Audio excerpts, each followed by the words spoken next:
he transitado todo lo que tiene que ver con la ley ómnibus y su trabajo. Ley ómnibus, que fue el nombre periodístico que se le dio, ¿no? Es la ley bases que presentó el gobierno nacional y que sabemos todos cómo terminó el tratamiento y lo que implicaba. Está el DNU rigiendo. El DNU rige, y esto hay que decirlo también, la ley de DNU es una mala ley que se hizo en un gobierno peronista. Los DNU rigen a partir de 10 días después de su publicación en el boletín oficial y el Congreso tiene que tratarlo y el Congreso lo puede tratar por sí o por no. O sea, puede habilitarlo o puede rechazarlo. No puede ir punto por punto del DNU.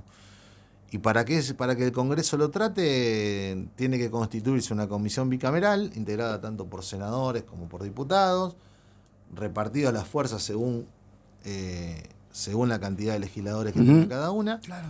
Y en comisión bicameral se trata el DNU.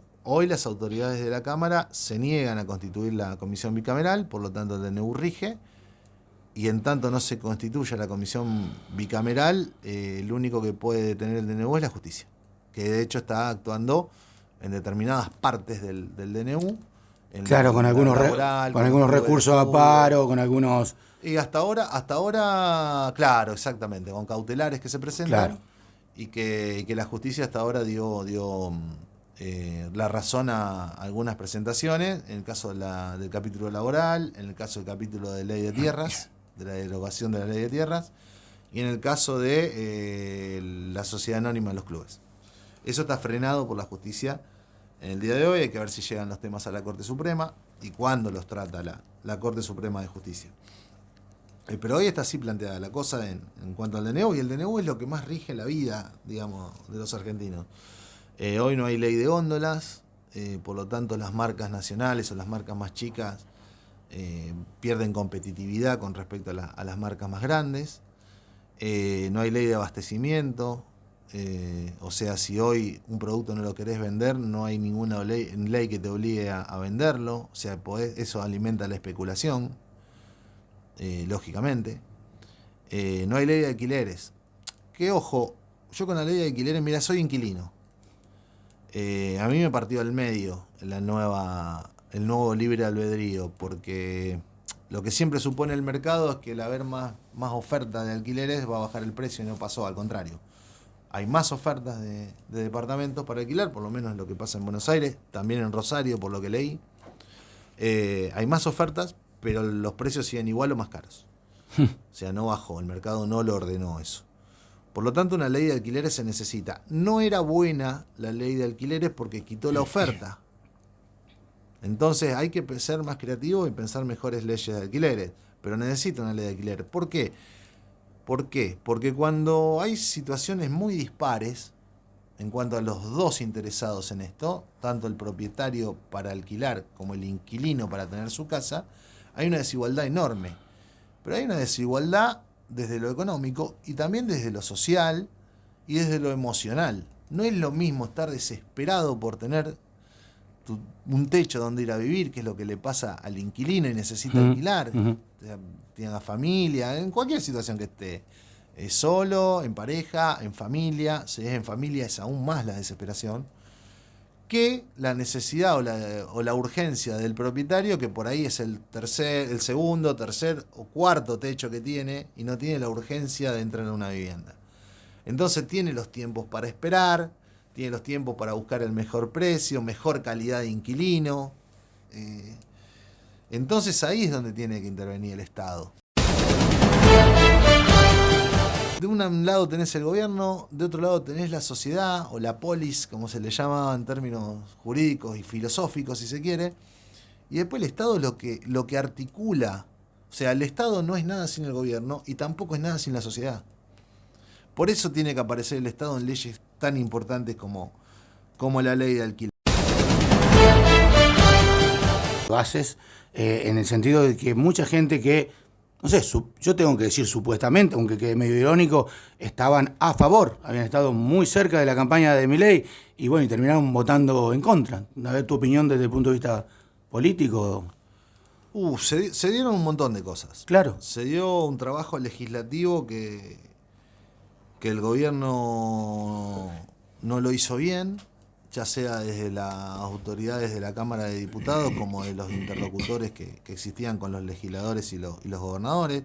Digo, en el caso del peronismo, nunca estuvo en la etapa de discusión. El peronismo siempre estuvo, la postura del peronismo era clara y obvia, y hubo otras fuerzas que fueron las que en campaña acompañaron al presidente actual Milei, y que lógicamente eran las que estaban dispuestas a discutir punto por punto. Yo creo que el gobierno equivocó la estrategia legislativa. Mandó 664 artículos donde se mezclaban muchas cosas, desde el Código Civil, digo, fue Aida Kamelmacher, una de las juristas más importantes que tiene la República Argentina, avalada en todo el mundo y reconocida en todo el mundo, a pedir por favor que con una sola ley no se atraviese el Código Civil. Y es una de las redactoras del Código Civil actual que tiene la Nación. También ataca el Código Penal.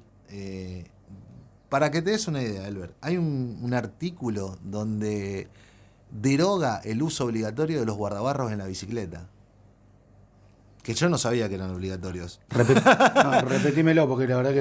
Hay un artículo que deroga el uso de los guardabarros en la bicicleta. Que era obligatorio. Que era obligatorio.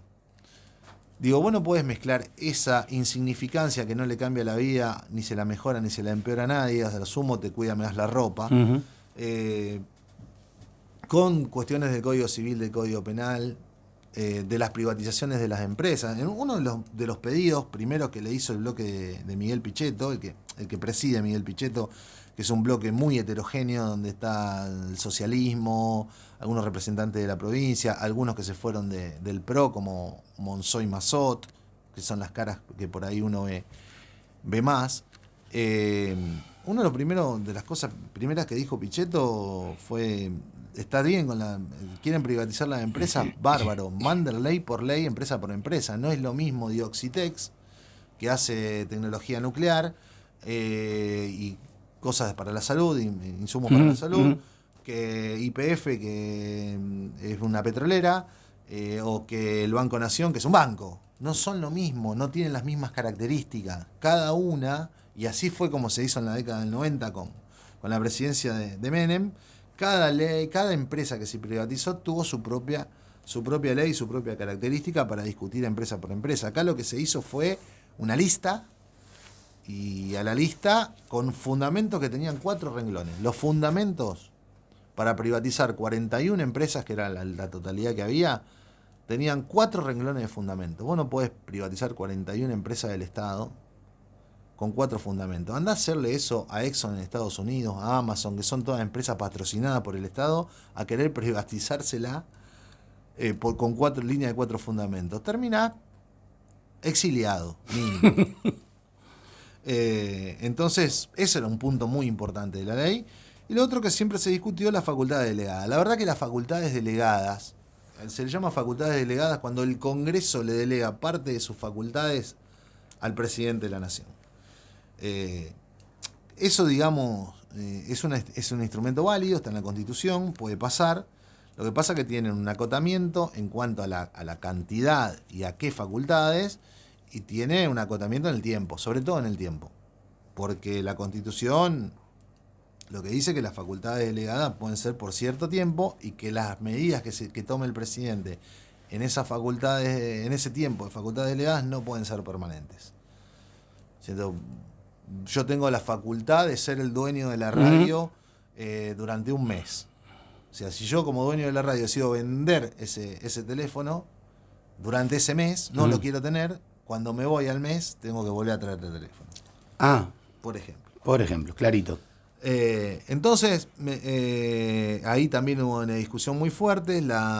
Siempre todos los presidentes pidieron facultades delegadas, esto hay que decirlo, porque cuando llega un gobierno nuevo de otro signo político diferente, sobre todo pasa en estos casos, pide facultades delegadas para cambiar algunas cosas rápido y algunas herramientas que necesita el Estado. Las que pedía el presidente eran un montón, eran 11. Después se redujeron a 7 o 6 y de hecho se la votaron las facultades delegadas. Cuando empieza a caer la ley, que en general fue votada en un dictamen muy discutido, en la forma que se firmó el dictamen, se convocó a la... A ver, porque el tratamiento legislativo es algo que la gente no entiende, y por ahí hay que, y no tiene por qué entenderlo, y está muy bien, y hay que explicarlo paso por paso.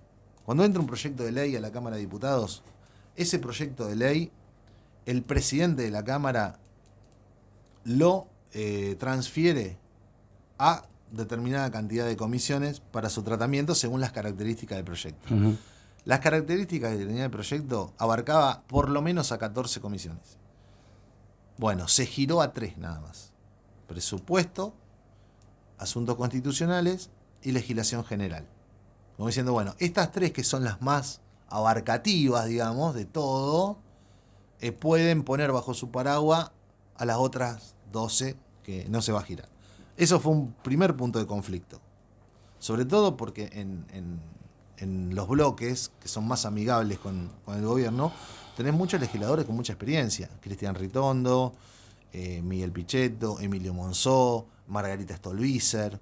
Son gente con mucha experiencia legislativa y que saben cuándo el reglamento está bien o está mal, cuándo se respeta o cuándo no se respeta.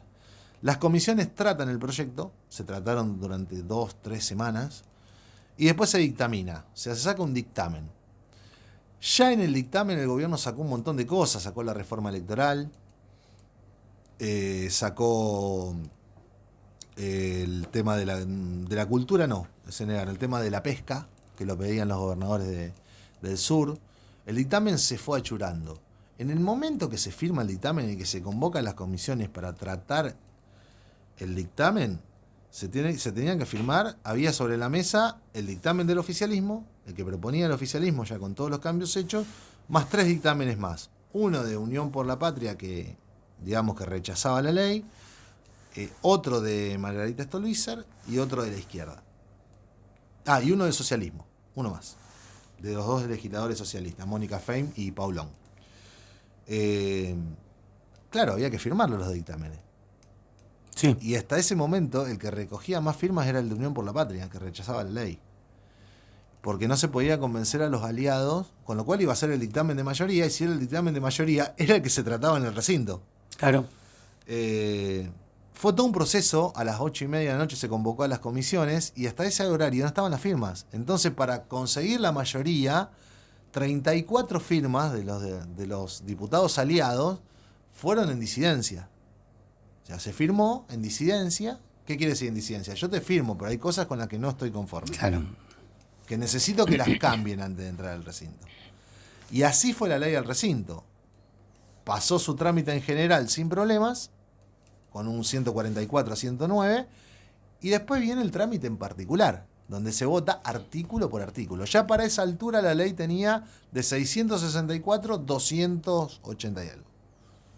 Ese era el nivel que había bajado artículos, ya no estaba el capítulo fiscal que lo retiró Caputo en una conferencia de prensa. De hecho, Caputo retira el capítulo fiscal entero cuando había puntos en los que algunos legisladores estaban de acuerdo y lo iban a votar, pero lo retiran entero después que el dictamen se había firmado. Con lo cual, los legisladores llegaron al recinto sin tener el dictamen final que se iba a tratar. Se hicieron los cambios antes de empezar la sesión, los leyó el secretario parlamentario. O sea, no se sabía lo que se estaba votando, básicamente. O cuáles eran los cambios que habían hecho, qué habían pedido los gobernadores. No se sabía. Y se llegó a la votación en general, se votó en general, y después, en el caso por caso, empieza a caer la ley en el capítulo de privatizaciones de las empresas. Y decide ahí el oficialismo retirarlo. Pero el oficialismo lo retira con un convencimiento, que ahí el error fue el jefe de bloque de la Libertad Avanza y del presidente de la Cámara, porque el presidente de la Cámara es el primero que tiene que conocer el reglamento, donde lo retiran pensando que la votación en general no caía. Y cuando vos retirás el proyecto de la sesión, le hacés caer la sesión, el proyecto vuelve a comisiones y se tiene que volver a dictaminar.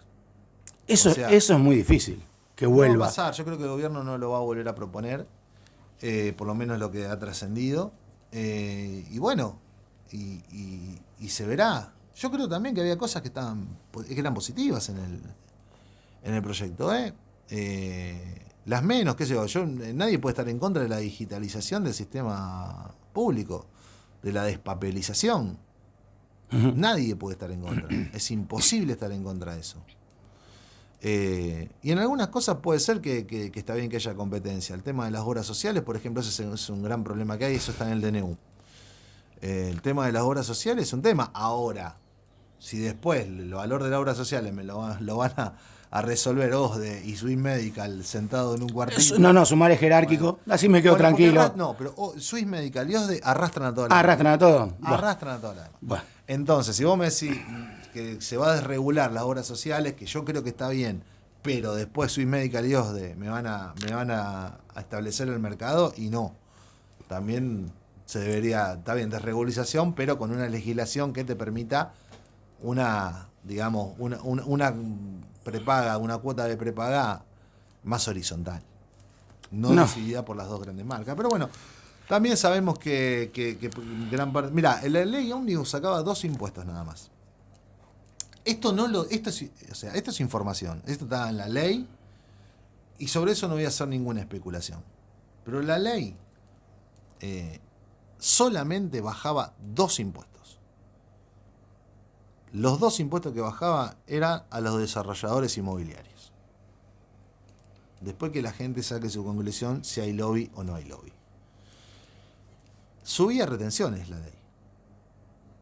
Subía retenciones. Se decía que era de manera temporal, pero hay que decirlo también al productor, y en esto nos hacemos cargo. Fue el gobierno de Duhalde en su momento que dijo se van a poner retenciones a la soja de manera excepcional, y hace 22 años que están las retenciones a la soja y nunca se sacaron. Ahora, no hay espalda en ningún gobierno para subir retenciones. No lo tiene nadie, ni que sea el mejor presidente de la historia. Es un tema político. No se puede subir retenciones en la Argentina. Y está bien. Y está bien que no se pueda subir retenciones en la Argentina. Está lo que está, se estableció por ley que el máximo es 33%, el trigo y el maíz están en 12%, la soja está en el máximo, 33%, bárbaro. Cuando vos querés subir el trigo y el maíz a 2 o 3 puntitos más, porque no sé, porque vas a recaudar más o porque crees que eso te va a moderar el precio del pan, ya no va. No va. Y está bien, el productor está al límite de su paciencia, y tiene razón. Ahora veremos cómo un nuevo sistema recaudatorio, cómo se puede hacer para que las retenciones tiendan a la baja, sobre todo la de la soja, que es la que está al límite. Bueno, muy bien. Le tenemos que entregar los mandos, Juanma, querido. ¿Vale? Vale. Yo me quedaría charlando. Me va a echar, No, está bien, hemos charlado de todo. La verdad que es un gusto, Juan Manuel.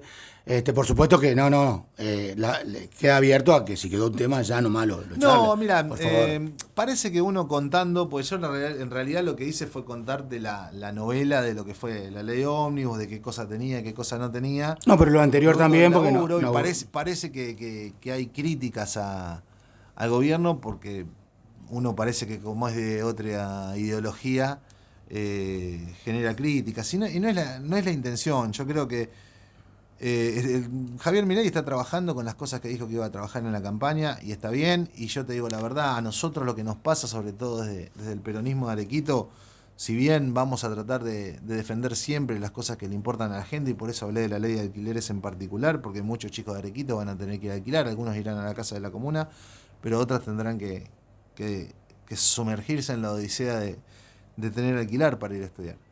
Pero nosotros estamos en un proceso muy interno, de debate interno, nosotros desde el plano local, pero si te tengo que decir desde el plano nacional, yo por lo menos, y sé que muchos de mis compañeros y compañeras también, estamos en un proceso de autocrítica interna muy fuerte, y creo que hoy lo que nosotros tenemos que volver a recuperar es el costado humano del peronismo, volver a acercar a la dirigencia con la gente. No sé si alguna vez tendré la posibilidad de ser algo, pero si vamos al hipotético y falaz caso de que a un dirigente del peronismo, en este caso lo personifico en mí porque estoy hablando yo, le tengo que ser presidente de la nación. Si a mí me toca ser presidente de la nación, o ministro, o lo que sea, a mí me gustaría empezar la la gestión pública como clase media y terminar la gestión pública como clase media. ¿Qué es clase media? Tener un terrenito, en el caso mío que tengo mi hijo en Buenos Aires, un departamentito, poder cambiar el auto, levantarle 1 o 2 modelos cada 3 años, poder tener unos ahorros para poder irme de vacaciones. Todo lo que debe aspirar un dirigente después de pasar por la función pública es ser lo que era antes de llegar a la función pública. Nada más. Y nosotros nos hemos acostumbrado a que la política tiene que andar rodeada de custodios, en autos de lujo, que sea difícil de acceder al político. No. Yo no estoy a favor de la ausencia del Estado, pero tampoco estoy a favor de un Estado interventor y que complique las cosas. Yo estoy a favor de un Estado presente, de un Estado regulador y facilitador. Y la verdad es que nos habíamos vuelto un Estado impedidor. Impedidor en un montón de cosas. Era difícil llegar, era difícil hablar con un dirigente político que tenía cargo. Entonces creo que esa reconstrucción, si se quiere moral, esa reconstrucción, si se quiere humana y de conciencia de por qué un peronista quiere estar en la gestión pública, es lo que volvemos a tener que charlar entre nosotros. Así como se lo estoy diciendo a la gente, y sé que a lo mejor muchos compañeros y compañeras se enojan conmigo, no me importa, pero creo que tenemos que volver a hablar con la gente en ese idioma. El peronismo, el dirigente peronista tiene que pasar por la gestión pública para transformar la realidad y mejorarle la vida a la gente.